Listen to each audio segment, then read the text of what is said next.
अवनी उठ जाओ यार, कितना सोना है। सारे मेहमान नीचे इकट्ठा होना शुरू हो चुके हैं, भूलो मत आज शादी है तुम्हारी। रिया ने उसे चौथी बार आकर जगाया तो वो मुंह बनाती उठी। यार भाभी, मैंने कहा था मेरी शादी रख लो आज के दिन, कल ही पेपर से फ्री हुई और आज शादी कर लूं। अवनी मुंह बनाती उठी थी, जबकि आंखों में नींद की भाव अभी भी झलक रही थी। ये बात तो तुम ऐसे कर रही हो जैसे तुम्हें पहले नहीं पता था कि आज तुम्हारी शादी है। रिया ने उसका बिस्तर तय करते हुए धीरे से बोला। यार भाभी, मुझे सोना है। वह फिर से लेटने के लिए पैर फैलाने लगी। बिल्कुल नहीं अवनी, मम्मी जी ने गुस्सा करना है, उन्होंने साफ कहा है कि तुम्हें लेकर नीचे जाऊं। रिया ने उसे वापस उठाकर बिठाया। मैंने नहीं करनी कोई शादी वादी, आप जाकर बोल दो सुनील को वह किसी और से शादी कर ले, मुझे नींद आई है। वह मुंह बनाती अवनी ऐसे जुबान से नहीं बोला करते, शायद कुछ टाइम भगवान ने सुनने के लिए भी रखे होते हैं। अभी वह अंदर बातें कर ही रही थी कि अचानक बाहर से शोर की आवाज पर वह दोनों चौंकी थी। सुनील की आवाज पर भागती हुई बाहर निकली। तुम मेरी बहन के साथ ऐसा कैसे कर सकते हो? सुनील के हाथ में विराज के गिरेबान थे, जबकि वह होंठ भींचे माथे पर बल डाले सुनील को देख रहा था। उस वक्त पूरे बंगले में एक भूचाल सा आया हुआ था। छोड़ो सुनील, उससे पीछे हटो। प्रकाश साहब ने अपने बेटे सुनील को विराज से पीछे हटाया। आप मुझे पीछे हटा रहे हैं? और इसे देखो, ये लड़का शादी करके आ गया है, उसे शर्म नहीं आई? मेरी बहन उसके इंतजार में बैठी है और ये किसी और से शादी करके आ गया। सुनील की आवाज काफी ऊंची थी, जबकि उसके शब्द सुनते ही अवनी पर तो पहाड़ ही गिर पड़ा था। बड़ी बेयकीनी से विराज को देखा। वह ऐसा कैसे कर सकता था? अवनी से शादी के लिए वह खुद भी तैयार था, फिर वो ऐसे उसे चीट कर सकता था? अवनी की आंखों से आंसू बहते जा रहे थे। हाँ, ये शादी मैंने अपने आप के लिए अपनी मर्जी से की है, और ना ही मैं किसी से शर्मिंदा हूँ और ना ही मैं किसी को कोई सफाई देने के लिए तैयार हूँ। शादी किया है, कोई पाप नहीं किया। विराज भी इतनी ही सख्ती और ठंडे शब्दों से बोला कि सभी ने हैरान होते हुए उसे देखा। रवीश ने अपने बेटे को एक दुखी निगाह से देखा। जी तो चाहता है कि थप्पड़ों से तुम्हारा मुंह लाल कर दूं, लेकिन जब बेटा बाप की कदर करना भूल जाए तो बाप को ही अपने कदम पीछे हटा लेने चाहिए। मुझे माफ कर दो प्रकाश जी, आज मैं अपनी औलाद की वजह से बहुत शर्मिंदा हूँ। रवीश ने अपने जिगरी दोस्त के आगे हाथ जोड़ दिए। प्रकाश साहब ने अपना मुंह फेर लिया। अपने दोस्त को इस तरह तकलीफ और दुख में नहीं देख सकते थे। सुनील ने जो किया वह गलत था। उसने दो हंसते बसते घर में आग लगाकर रख दी थी। मैं उसे जान से मार दूंगा। सुनील फिर से गुस्से से आगे बढ़ा, लेकिन प्रकाश ने रोक लिया। तुम्हें मेरी कसम सुनील, मेरी कसम, जो तुमने विराज पर हाथ भी उठाया तो। प्रकाश ने फिर से सुनील को रोक दिया, जबकि सभी उस वक्त चुप्पी साधे उस मंजर को देख रहे थे। शादी में भी दोनों घरों में मेहमान लबालब भरे हुए थे। कुछ मेहमान जो दूसरे शहर से आए थे, अब वो भी सर झुकाए अफसोस कर रहे थे। विराज के पास खड़ी वह लड़की दुल्हन बनी उस वक्त अपनी डरी सहमी नजरों से सबको देख रही थी। उसकी बिल्ली सी आंखें थी, जिन आंखों में खोकर विराज उसे ब्याह लाया था। विराज को कल तक अवनी की आंखें भी बिल्ली जैसी लगती थी। दोनों के बीच हमेशा दोस्ती वाला रिश्ता था, क्योंकि इनके पिता आपस में दोस्त थे। दोनों का बिजनेस एक साथ था, दोनों ने अपना बंगला भी एक साथ खरीदा था, दोनों एक साथ रहा करते थे, और आज ये सब हो रहा था। जबकि कल शादी थी और विराज आज दूसरी लड़की से शादी कर लाया था। घर में सभी परेशान थे। अगर यह शादी आज नहीं हुई, वह भी विराज की मर्जी से, और कल तक तो विराज भी अवनी से मोहब्बत करता था और अपनी इच्छा से आज पीछे हटा था। वह किसी और लड़की को ब्याह कर घर ले आया था। ये उसकी इंसल्ट नहीं तो और क्या थी। अवनी के दिल में नफरत का उबाल उठा था। ये क्या किया तुमने विराज? रिया ने भाई की तरफ देखते हुए दुख से पूछा। मैंने कहा ना, मैं इस वक्त इस बारे में कोई बात नहीं करूंगा। फिर क्यों मेरे पीछे पड़े हैं सब के सब? तो हम लोग क्या करें? क्या गलती थी अवनी की जो उसे शादी का झांसा देकर तुम किसी और लड़की को अपनी पत्नी बनाकर घर ले आए हो? पत्नी है मेरी, शादी करके लाया हूँ, इज्जत से बात करो। उस लड़की के लिए सुनील गुस्से से बात काटते बोला। इज्जत? कौन सी इज्जत जो आज सबके सामने हमारी खाक में मिला दी है? रवीश भी अपनी बेटी की साइड लेते हुए बोले। एक तरफ बेटे विराज की शादी अवनी से कर रहे थे, तो दूसरी तरफ अपनी बेटी रिया की शादी 1 साल पहले ही सुनील के साथ ब्याह दी गई थी। अब विराज के इस व्यवहार से रिया का घर भी खतरे में पड़ गया था। उन्हें तो दोहरी तकलीफ का सामना करना पड़ रहा था। मेरे एक शादी करने से आपकी इज्जत खाक में नहीं मिल जाती। इतना गुस्सा होने की कोई ज़रूरत नहीं। आओ तुम मेरे साथ सीमा। विराज अपने नई नवेली दुल्हन का हाथ थामे अंदर की तरफ बढ़ने लगा। एक मिनट, अगर तुमने फैसला कर ही लिया है तो फिर एक फैसला मेरा भी सुन लो। सुनील के सख्त शब्दों में रिया का दिल डूब गया था। जरूर, अब उसे सजा मिलने वाली थी। सुनील ने अपने होंठ भींचते हुए विराज को देखा। भरी महफिल में आज तुमने मेरी बहन को बेइज्जत किया है। तुम्हें क्या लगता है मैं इतनी आसानी से ये सब जाने दूंगा? सुनील की बात का मतलब यहाँ मौजूद सभी लोग बड़ी अच्छी तरह से समझ रहे थे। विराज इससे पहले कि वह कोई सख्त बात करता, सुनील की माँ ने बेटे को आवाज़ देकर बुलाया। अपने शब्दों को बीच में ही छोड़कर अपने माँ के तरफ पलटा। कोई भी गलत बात मुंह से मत निकालना, वरना अनर्थ हो जाएगा और मैं तुम्हें कभी माफ नहीं करूंगी। सुनील अपने माँ की बात सुनकर गहरी सांस भरते हुए अपने गुस्से को कंट्रोल में करते हुए पास पड़ी टेबल को झटके से ठोकर मारते हुए बाहर निकलता चला गया। अवनी और रिया बुरी तरह घबराई हुई थी। विराज पर सुनील का गुस्सा बहुत ज्यादा था। विराज सीमा का हाथ थामे अपने कमरे की तरफ बढ़ गया, जबकि एक गलत निगाह भी अवनी के ऊपर नहीं डाली। सब कुछ पल में खत्म हो गया था। अवनी अपने कमरे की तरफ भागी। रिया ने दुख से उसे जाते हुए देखा।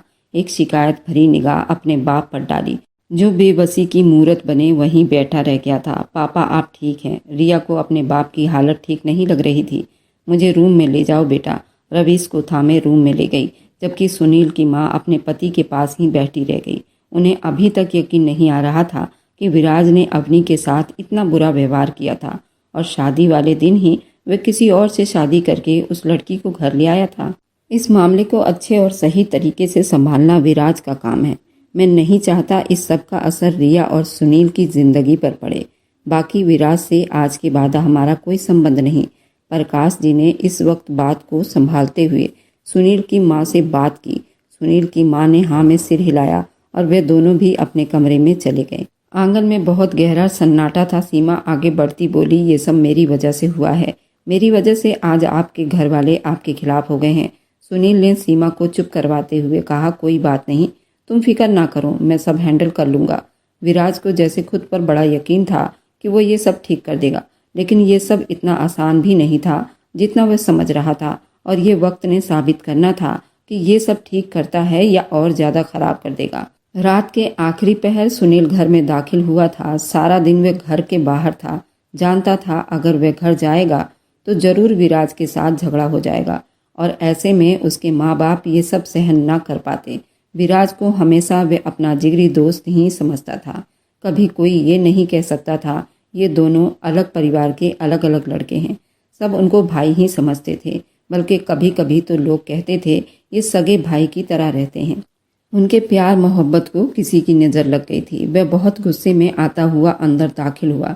रूम में सोफे पर ढह गया था। पूरा बंगला उस वक्त सन्नाटों के लपेट में था। वह सोफे के पास अपनी बाहें फैलाए आंखें मूंद गया था। रिया जो अपनी सास और ससुर के पास बैठी, कब से उनकी हिम्मत बढ़ाती, फिर किचन में आकर बैठी रही। किसी ने कुछ भी न खाया न पिया। जो खाना बाहर से इंतजाम करवाया गया था वह तो सुनील ने अनाथ आश्रम में भिजवा दिया था। सबको शादी कैंसिल होने की खबर मिल गई थी। ऐसे में सुनील ने घर में कदम रखा। रिया थक हार कर किचन में सिमटी अपने रूम की तरफ जा रही थी। खटके की आवाज पर चौंकती हुई ड्राइंग रूम की तरफ आई। सुनील को यूं थका मंदा देखकर रिया का दिल दुख सा गया था। धीरे से आंसू पोंछते उसके पास जाकर बैठी और उसके घुटने पर हाथ रखकर उसे अपनी तरफ ध्यान दिलवाना चाहा तो सुनील ने अपनी आंखें खोलकर एक नज़र गर्दन घुमाकर रिया को देखा। जितना दुख था उसकी आंखों में कि रिया की पलकें झपक गई। वह सीधा होकर बैठा, रिया का हाथ झटक दिया। रिया के दिल में सख्त दर्द उठा। वह अपना सर दोनों हाथों में गिराए आंखें मीच कर रह गई। रिया के पास कहने को कुछ नहीं था। शायद वे जो बहुत हिम्मत करके उसके पास आकर बैठी थी, उसके यूं हाथ झटकने पर वह हिम्मत भी हार गई। आंसू पोंछती वह चुप से उठ गई, जबकि सुनील के दिमाग में अभी भी धमाके ही हो रहे थे। एक नज़र उसकी विराज के कमरे की तरफ उठ रही थी जो अभी बंद था। मुंह पलटकर नजरें अपनी बहन के कमरे की तरफ उठी। उस वक्त रात के 12 से 1 बज रहे थे। वह अवनी से मिलना चाहता था, उसे अपने भाई होने का एहसास देना चाहता था, लेकिन ये वक्त अच्छा नहीं था। वह चुप से उठता अपने कमरे की तरफ बढ़ गया। रिया बाथरूम से निकलती उसे अपने कमरे में आता देखकर खटकी थी, लेकिन फिर नजरें झुकाए बिस्तर की तरफ बढ़ गई। वह जानती थी कि विराज के किए की कुछ न कुछ सजा उसे भी तो मिलनी थी, और वह सजा शायद सुनील उसे खुद से दूर रखकर देने वाला था। सुनील शावर लेने बाथरूम में चला गया। दोनों के बीच एक गहरी चुप्पी थी जिसे कोई भी तोड़ नहीं सकता था। तकिए पर सर रखे रिया की आंखें फिर से आंसुओं से भरने लगी थी। उसे अवनी के लिए बहुत दुख हो रहा था। विराज अवनी से मोहब्बत करता था, खुद उससे शादी की इच्छा कर रहा था, फिर कैसे वह किसी और लड़की को ब्याह कर घर ले आया था। बिना बताए अचानक कैसे ये सब कर सकता था। सबके सरों पर बम फोड़ दिया था। कुछ तो ऐसा था जो छुपा रहा था, कोई ऐसी बात जो समझ में नहीं आ रही थी। रिया के दिमाग में दर्द की टीसें उठ रही थी। वे शर्माते उठ बैठी। सुनील कैसे सहेंगे ये सब? विराज, मैं तुम्हें कभी माफ नहीं करूंगा। मेरी मासूम सी अवनी को तुमने कितना दुख दिया। आज चाहे तुम सारी जिंदगी माफी मांगते रहो, मैं तुम्हें कभी माफ नहीं करूंगी। वे हिचकियों से रोती विराज के बारे में बड़बड़ा रही थी। किस बात का मातम मना रही हो? सुनील को उसकी ऐसी हालत को देखकर गुस्सा दिला गई थी। रिया ने अपने आंसू पोंछते सुनील की तरफ अपना मुंह किया, अपनी लाल आंखों से देखा। सुनील ने अपने होंठ भींजते माथे पर बल डाले, मुंह फेर लिया। मेरे सामने ये सब ड्रामा करने की जरूरत नहीं। जो तुम्हारे भाई ने किया उसके बाद तुम्हारा कोई भी आंसू, कोई भी बात ये साबित नहीं कर सकता कि विराज को कोई माफ करेगा। मेरा बस चले तो तुम्हारे भाई को मैं जान से मार दूं। सुनील बहुत दर्द में छटपटाता हुआ बोला। रिया का दिल बुरी तरह से दुख गया था। वह अपने आंसू पोंछती दराज से सर दर्द की मेडिसिन ढूंढने लगी। उसके सर का दर्द बहुत तेज बढ़ता जा रहा था। जब भी वह टेंशन लेती थी तो उसके सर में बहुत दर्द होता था। क्यों शोर कर रही हो? सुनील, जो सोने के लिए लेटा था, उसे बार बार दराज खोल बंद करते देखकर चिढ़ा था। उसकी दहाड़ पर रिया बुरी तरह से सहम कर पीछे हुई थी। बेड के किनारे से जा लगी। आवाज ना आए अब तुम्हारी। वह अपना सर हाथ में थामे लालटेन ऑफ करता करवट बदल गया। रिया ने अपने मुंह पर हाथ रखे अपने हिचकियों का गला घोंटा था। उसका सर दर्द से फटा जा रहा था, लेकिन मेडिसिन नहीं मिल रही थी उसे, और ऐसे दर्द में सोना तो दूर की बात थी, सुकून से बैठ भी नहीं रही थी। गहरी सांस भरती वह उठी और बालकनी में चली गई। गहरी सांस भरते हुए वहीं खड़ी ताजा हवा में सांस भरने लगी थी। आंसू फिर से लड़ियों की तरह मुंह पर बहने लगे थे। विराज, तुम्हारी एक गलती हम सब पर बहुत भारी पड़ने वाली है। वह सर हिलाती रेलिंग पर हाथ रखे। उसे अब सब कुछ समेटना था जो उसके भाई ने एक पल में सब कुछ बिखेर दिया था। सुबह आंख खुली तो अवनी को अपना सर चकराता हुआ महसूस हुआ था। वह गहरी सांस भरती उठकर बाहर आई तो घर में एक सन्नाटा छाया हुआ था, जैसे कोई मौत हो गई हो। अवनी का दिल फट सा गया था। वह ना चाहते हुए नजरें ऊपर सीढ़ियों की तरफ जा ठहरी थी। विराज के कमरे का दरवाजा अभी तक बंद था। वह लड़की जो कल उसके साथ दुल्हन बनकर खड़ी थी ना, न जाने क्यों अवनी को लग रहा था वह उसे पहले भी कहीं देख चुकी थी, लेकिन कहाँ, उसे याद नहीं आ रहा था। रिया मुंह हाथ धोते किचन की तरफ जा रही थी तो अवनी ने उसके सूजे चेहरे की तरफ देखते ना में सिर हिलाया। जरूर भाई ने उनके साथ भी कुछ अच्छा व्यवहार नहीं किया होगा। ये मर्द जात भी ना, जब एक दूसरे से बदला नहीं ले सकते तो औरतों का सहारा लेते हैं। अवनी ये सोच अपने दिमाग में ला रही थी। अरे अवनी, तुम जाग गई? रिया ने उसे देखते उसकी तरफ अपना कदम बढ़ाया। रिया के चेहरे पर नरम मुस्कान थी। तबीयत ठीक है? रिया ने उसके तपते हुए हाथ को छूते हुए पूछा। मैं ठीक हूँ। भाई किधर है? अवनी के चेहरे पर हल्की सी मुस्कान भी न आई। कल तक जो चहकती थी रिया, उसके नखरे उठाती थी, आज इतनी चुप चुप क्यों हो गई थी? अवनी का दिल कर रहा था कि वह तो सुबह सुबह ही कहीं चली जाए। रिया का चेहरा भी बहुत गम में था। वह दोनों मिलकर डाइनिंग टेबल पर नाश्ता लगाने लगी। दोनों ही खुद को बिजी रखने की कोशिश कर रही थी। प्रकाश साहब और उनकी पत्नी को नाश्ते के लिए रिया खुद ही बुलाने गई थी, जबकि रवीश को नाश्ते के लिए बुलाने अवनी गई थी। बेटा, मैं तो तुमसे माफी भी नहीं मांग सकता। रवीश की आंखें फिर से भीगने लगी थी। आपको किसने कहा माफी मांगने के लिए? आप मेरे बड़े हैं, ऐसा सोचिएगा भी मत। मुझे बिल्कुल अच्छा नहीं लगेगा। चलिए मिलकर नाश्ता करते हैं और फिर हम वॉक पर भी जाएंगे, रोज की तरह, अवनी ने मुस्कुराते हुए कहा तो रवीश उसके सर पर प्यार भरा हाथ रखते उसके साथ बाहर आ गए। प्रकाश अपने दोस्त को आज बहुत बूढ़ा सा महसूस कर रहे थे, जैसे एक ही दिन में बेटे ने उनके कंधों पर बोझ लाद दिया हो, उन्हें बूढ़ा कर दिया हो। अवनी रवीश से प्यार लेती वहीं बैठ गई। अवनी के चेहरे की मुस्कान को देखकर रिया ने सुख का सांस लिया और सबको नाश्ता करवाने लगी। इतने में विराज सीमा को लिए नीचे आता दिखाई दिया। वह उसे लिए डाइनिंग टेबल पर आया तो अवनी के चेहरे का हाव भाव बिगड़ गया। विराज ने सबको प्रणाम करते रिया से बात की। विराज, ये नाश्ता हम सबके लिए बना है, आप अपने लिए और अपनी नई नवेली दुल्हन के लिए नाश्ता खुद बना लो। किचन का रास्ता उस तरफ है, रिया ने साफ शब्दों में गुस्से से कहते हुए मुंह फेर लिया। विराज का हाथ प्लेट की तरफ जाते हुए रुक गए थे। अच्छा हुआ बता दिया, अब 2 वक्त की रोटी भी हमें नहीं मिलेगी। विराज दुख से कहते हुए मुंह बनाते उठा। विराज वापस बैठो। प्रकाश ने उसको उठते देखा तो टोक दिया। उनके टोकने पर सबने हैरानी से उन्हें देखा। रिया बेटा, खाने से किसी दुश्मन का हाथ भी नहीं रोकते, और विराज इस घर का मेंबर है, और आइंदा मैं ऐसा करते ना देखूं तुम्हें। उन्होंने रिया को हल्का सा डांट डपट दिया। नाश्ता सबको परोसो रिया। सुनील की मां ने रिया को वहीं खड़े देखा तो टोक दिया। वह मजबूरन विराज और उसकी पत्नी सीमा को भी नाश्ता परोसने लगी। अवनी गुस्से से टेबल से उठकर खड़ी हुई। अवनी बेटा, नाश्ता करके जाओ। प्रकाश ने अवनी को यूं टेबल छोड़ते देखा तो उसे भी टोका। उस पल को सुनील ने देखा तो बुरी तरह से अपने होंठ भींचते हुए गुस्सा कर गया था।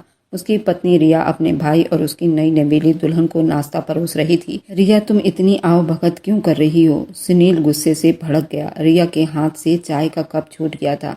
उसने सुनील को आते देखा। चाय छलक कर उसके हाथ पर गिरी थी। दीदी, ध्यान से। विराज बहुत बेचैन हो उठा था और रिया का हाथ थामा, जबकि अवनी भी रिया की तरफ लपकी थी। भाभी, ज्यादा तो नहीं जली? रिया अपना हाथ थामे सुनील को देख रही थी, जबकि उसके दाएं बाएं विराज और अवनी खड़े थे। सुनील अपना होंठ भींचता अपने कमरे की तरफ पड़ गया। भाभी, मैं दवाई लगा दूं? अवनी रिया को लिए अपने रूम की तरफ पड़ गई। विराज ने अपने पापा को आवाज लगानी चाहिए। उन्होंने हाथ उठाकर उसे वहीं रोक दिया। कल ही तुम्हारा बाप मर गया, ये तुम्हारे लिए ठीक होगा। मुझे दोबारा अपनी शक्ल मत दिखाना। मुझे बाप ना कहना। वह सख्त अंदाज में कहते वहां से उठकर चले गए, जबकि सीमा सर झुकाए अपने आंसू पोंछती उस घर के सब लोगों को देखने लगी जो उसके आने से सब बिखर गए थे। मैं तो खुद को कभी माफ नहीं कर पाऊंगी विराज। सीमा आंखों में आंसू लिए बोली। विराज ने अपने होंठ भींचते हुए, जो जैसा चल रहा है उसे चलने दो। सीमा, किसी से कुछ भी कहने या सुनने की जरूरत नहीं। विराज को भी अब ऐसी समस्याओं पर गुस्सा आने लगा था। ये सब उसके अपने थे, लेकिन सिर्फ कहने को अपने थे। अगर सच में अपने होते तो क्या उसकी तकलीफ को समझ न सकते? वह सर झटका कमरे से बाहर निकल गया। अचानक से अवनी सामने आ गई तो दोनों की एक जोरदार टक्कर हुई। अवनी ने उसकी शर्ट को मुट्ठियों में जकड़े खुद को गिरने से बचाया था, जबकि विराज ने उसे बिल्कुल भी सहारा नहीं दिया, ना ही उसे छुआ। अवनी ने झट से उसकी शर्ट को छोड़े और खुद को गिरने दिया, लेकिन इस बार विराज ने उसकी कमर में हाथ डाले, उसे गिरने से पहले थाम लिया और उसे वापस उसके कदमों पर खड़ा कर दिया। दोनों की नजरों ने एक दूसरे को बहुत कुछ कहा, लेकिन दोनों के होंठ बिल्कुल चुप थे। वह जा चुका था, लेकिन अवनी को सख्त गुस्सा दिला गया था। शायद अब सारी जिंदगी यूं ही कटनी थी। अवनी सर झटकती अपने कमरे की तरफ बढ़ गई। हाथ कैसा है अब?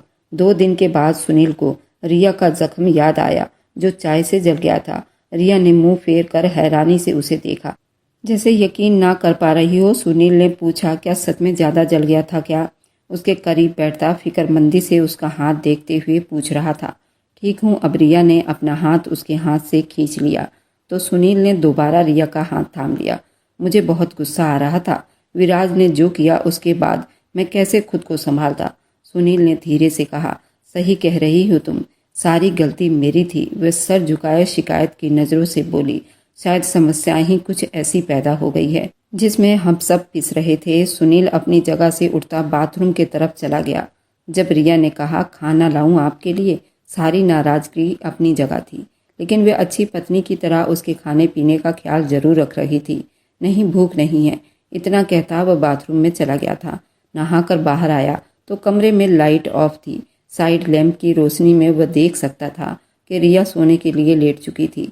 वह अपना बाल सूखा करता अपनी जगह पर आकर बेड से टेक लगाकर बैठता, मोबाइल चलाने लगा, लेकिन सर दर्द से फटने लगा तो वो मोबाइल एक तरफ रखता सोने के लिए लेट गया। लेकिन नींद आंखों से कोसों दूर थी। उसे अपनी पत्नी रिया की चाहत हो रही थी, जो जज्बात थे, मनपसंद की पत्नी थी। कब तक गुस्से में दूर रहता?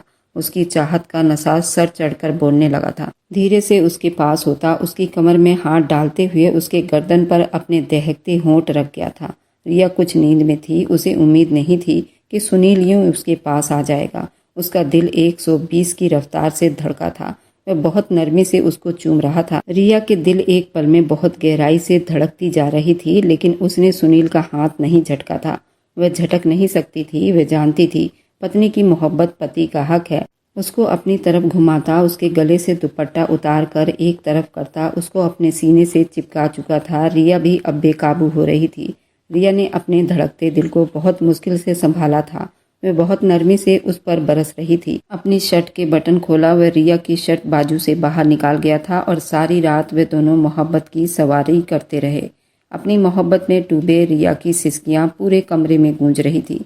कितने दिनों के बाद उसे इतने नजदीक आते हुए देखा था। उसे अपने प्यार का एहसास दिलाया था। रिया की आंखों से आंसू टूटकर तकिए में गिर रहे थे और सुनील के सर पर तो इसका जुनून था। वह एक पल में सारे गुस्से को भूल गया था और अपनी पत्नी की चाहत में रिया को सांस तक नहीं लेने दे रहा था। अभी वह प्यार की सवारी में मगन था। वह रिया के साथ धीरे धीरे दो जिस्म और एक जान होने लगा था। उसके कंधे पर नाखून चुभोते उसे होश दिलाया। जान, क्या हुआ? जरा सा अपनी गर्दन तिरछी करते पूछा। वह उस वक्त बिल्कुल अपने प्यार में खोया हुआ था। रात भर प्यार में डूबे उसे अपने प्यार का एहसास दिलाता रहा। रिया को थका चुका था। सुबह जब सुनील ने आंखें खोली तो रिया भी उसे देखकर मचल रही थी। वह सुनील की बाहों में थी, जबकि सुनील गहरी नींद में लेटा तकिए में सर दिए सो रहा था। रिया का जी चाहा उसे जगा दे, लेकिन फिर उसके नींद का ख्याल आते ही चुप से दबे पांव उठती हुई बाथरूम में चली गई। नहाकर निकली तो सुनील भी जाग चुका था, लेकिन आंखें मूंदे बेड के साथ टेक लगाए बैठा था। आप जाग गए? रिया ने मुस्कुराते हुए उसे बुलाया तो वह एक पल को आंखें खोलकर उसे देखा। अगले पल फिर से आंखें मीच गया।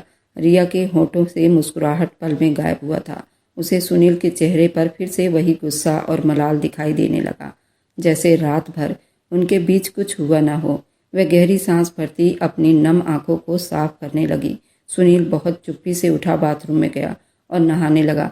रिया को ये लगा रात जो कुछ हुआ वह मोहब्बत नहीं थी। सुनील को मेरे जिस्म की भूख थी और वह अपनी भूख को अच्छी तरह मिटा चुका है। अपने आंसू गिराते हुए अपने बालों में जोर जोर से कंघी करने लगी। न जाने कितने बाल कंघी में टूटकर उसे तकलीफ पहुंचा रहे थे। ये क्या बदतमीजी है रिया, जाहिलों की तरह कंघी कर रही हो। वह बाहर निकलते उसे अपने बालों के साथ उलझा देखकर भड़का था। छोड़िए मुझे। वह अपना हाथ गुस्से से छुड़ाती फिर से जोर जोर से कंघी करने लगी। पागल हो गई हो क्या? सारे बाल टूट रहे हैं, थप्पड़ खाओगे क्या?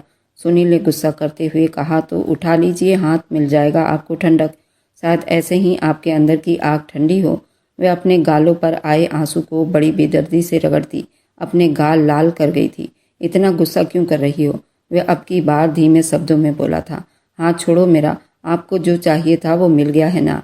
अब ये नाटक मत करो। रिया के शब्द ने सुनील के दिमाग को पल में घुमा दिया था। क्या बकवास कर रही हो? दोबारा मत बोलना। वह उसके बालों को सख्ती से जकड़कर उसका चेहरा अपनी तरफ करता गर्दन झटक दिया था। सुनील, मेरे बाल खींचने से उसको दर्द की एक लहर उठी थी। मेरी मोहब्बत चाहत तुम्हें हवस लगती है? तुम्हें लगता है सिर्फ इस वजह से तुम्हारे पास आता हूँ? तो ठीक है, नहीं आऊँगा आज के बाद तुम्हारे पास, समझी? वह गुस्से से उसके बालों को छोड़ता अपना मोबाइल और पर्स और घड़ी उठाता कलाई में पहनने लगा था, जबकि वह सर दर्द की वजह से वहीं जमीन पर बैठती चली गई। उसकी आंखों के आगे अंधेरा छाने लगा था। सुनील पलटकर वापस आया। उसे यूं नीचे बैठा देखकर उसकी तरफ लपका। उठो रिया, अपनी आंखें खोलो। वह उसका चेहरा थपथपाने लगा। ये जानता था उसके सर में दर्द रहता है, फिर भी उसे तकलीफ दे जाता था। उसे बिस्तर पर बिठाते उसके होठों से पानी का गिलास लगाया। तुम ठीक तो हो ना? उसका सर धीरे धीरे दबाता हुआ उसे अपने सीने से लगा लिया। उसके सीने से लगी फूट फूट कर रो रही थी। सुनील ने उसके माथे पर अपने होंठ रखे तो उसे अपने अंदर सुकून उतरता हुआ महसूस हुआ था। वक्त इसी तरह बीतने लगा था। सबने सीमा को घर की बहू स्वीकार कर लिया था। उसके अलावा और कोई ऑप्शन भी तो नहीं था। अवनी ने कॉलेज में एडमिशन ले लिया था। वह भूल गई थी कि उसका कभी विराज के साथ शादी भी होने वाला था। वह अपनी लाइफ में मगन खुश रहती थी। सीमा प्रेग्नेंट हो चुकी थी तो वहीं रिया भी प्रेग्नेंट थी। अवनी रिया का बहुत ख्याल रखती थी, उसे काम भी नहीं करने देती थी। सीमा को अचानक पेट का दर्द जागा तो उसके पास कोई भी नहीं था। वह दर्द से बेहाल हो रही थी। उसकी आंखों के आगे अंधेरा सा छाने लगा, लेकिन उसकी हिम्मत ना हो रही थी कि वह किसी को आवाज़ देती। वह बड़ी मुश्किल से उठी, बाहर आई। दर्द सहते सहते उसका रंग बिल्कुल पीला पड़ गया था। वह दर्द से तड़प रही थी। नीचे उतरने की कोशिश की, उस पर वहीं बुरी तरह से लड़खड़ा गई। अवनी ने उसे जल्दी गिरने से बचा लिया। तुम ठीक तो हो? अवनी की परेशान आवाज़ पर सीमा ने अपनी आंखें खोली। मेरे बच्चे को बचा लो प्लीज। वह रो रही थी। मम्मी, पापा, भाभी, वह सभी को बुलाने लगी। सीमा की बिगड़ती हालत देखकर उसके खुद के हाथ पैर फूलने लगे थे। सुनील की माँ और अवनी ने मिलकर सीमा को गाड़ी में बिठाया। मैं भी साथ चलती हूँ, रिया ने परेशानी से कहा। नहीं, तुम्हारी अपनी हालत ठीक नहीं है, तुम घर पर रुको, विराज से बात करो, हम सीमा को अस्पताल लेकर जाते हैं। विराज की माँ ड्राइवर अवनी के साथ सीमा को अस्पताल ले गए। सीमा का ट्रीटमेंट चल रहा था। आप में से अवनी कौन है? अचानक डॉक्टर की बात पर अवनी विराज की माँ चौंकी। आपको पेशेंट अंदर बुला रही है, उनकी हालत बहुत नाजुक है, प्लीज उनके हस्बैंड को कॉल करिए। डॉक्टर की परेशान आवाज पर विराज की माँ के हाथ पैर कांपने लगे थे। अवनी अंदर आई तो सीमा का ऑक्सीजन मास्क लगा हुआ था। अवनी को इंजेक्शन के ड्रिप भी लगी हुई थी। उसके दर्द में थोड़ा आराम था, तभी अवनी को बुलाया था और जो कुछ उसने कहा, अवनी के पैरों तले से जमीन निकल गई थी। वे बाहर आई तो विराज और सुनील भी पहुंच चुके थे। अवनी ने विराज की तरफ अजीब निगाहों से देखा। वह उसकी नजरों का इसके आगे का भाग बहुत ही दिलचस्प रहने वाला है। इस कहानी को कंटिन्यू सुननी है तो कमेंट करके आप लोग ज़रूर बताइए। और मेरी वीडियो जहाँ कहीं से भी आप लोग देखते हैं, कमेंट में अपने शहर और राज्य का नाम ज़रूर बताइए। मुझे आप लोगों के कमेंट पढ़ने में बहुत आनंद आता है और उन सभी का मैं बहुत बहुत धन्यवाद करना चाहती हूँ जो लोग मेरी वीडियो को देखते हैं, लाइक करते हैं और शेयर करते हैं। अगर आपको आज की कहानी पसंद आई है तो वीडियो को ज़रूर लाइक कीजिएगा और अपने दोस्तों के साथ शेयर भी कीजिएगा। और हाँ, अगर आपने अभी तक हमारे चैनल को सब्सक्राइब नहीं किया है तो ज़रूर सब्सक्राइब कर लीजिए। मिलते हैं हम अपनी कल की एक और नई दिलचस्प कहानी के साथ। मुझ पर सदा अपना प्यार और स्नेह बनाए रखें। सभी को मेरा प्यार भरा नमस्कार। दोस्तों, खुश रहें, स्वस्थ रहें, मस्त रहें।